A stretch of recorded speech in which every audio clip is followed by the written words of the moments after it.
I just watched the Diablo 4 dev talk, and they talked about Diablo Immortal, but we're not talking about that. But I'm going to give you guys all the details and everything that I got from the dev talk right now. I wrote it all down on this sheet of paper. We're going to talk about it, okay?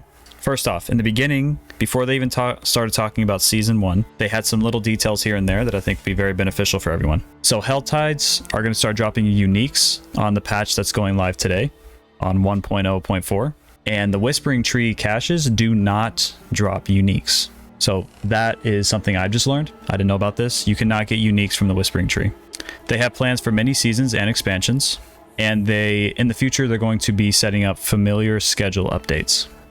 So we'll kind of know when new updates are coming and how they're going to be going.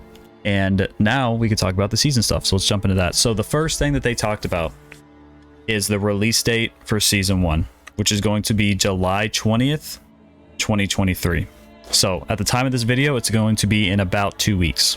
Well, actually, it is going to be released in 2 weeks. On July 18th, they're going to be patching the game to prep it for the update on the 20th. So what's going to happen with this season, it's called the Season of the Malignant. And in this season, they're going to have a corruption spreading in the hearts of the creatures throughout the world. You can then take these hearts and use them to create caged hearts, and those caged hearts can then be socketed into jewelry. The jewelry will have corrupted sockets, and these corrupted sockets will be different colors.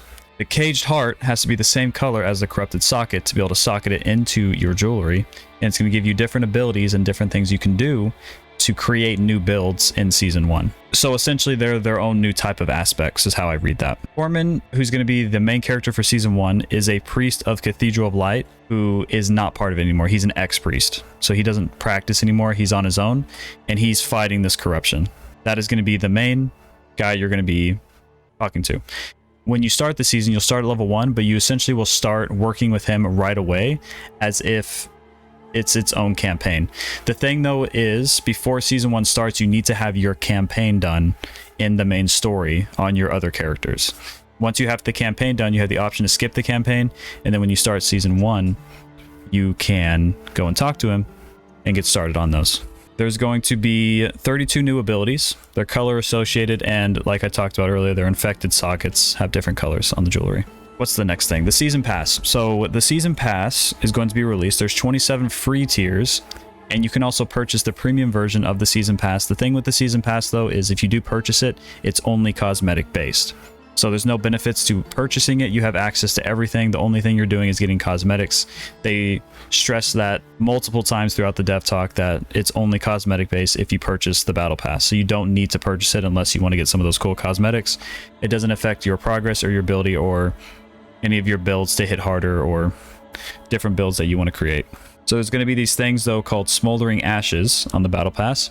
And you use these Smoldering Ashes to redeem seasonal blessings. So you get different things like more gold from monsters, your elixirs last longer, things like that. There's different ones you can use them on, and you get them throughout the battle pass. The next thing I'm going to talk about is the Renown. So they did touch on Renown. Unfortunately, they did not talk about side quests, dungeons, or any of that kind of stuff. The big thing is Fog of War carries over. The areas discovered, so any of the areas that you discover on these characters pre-season is going to carry over, and Lilith statues will carry over. The thing with it though is you're going to have to, on the 18th or after, let's say I have all my Lilith statues done, all my areas discovered, and I have the whole map uncovered. What you need to do is log into that character once the season has already started, and it's in the middle of the season, whenever on the 18th, the 20th, after the 20th, you need to log into that character. So I'm going to log into my spin to win character right here, my level 70.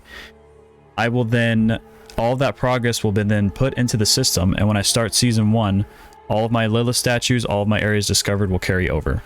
Side quests, dungeons, strongholds, that was not touched on at all.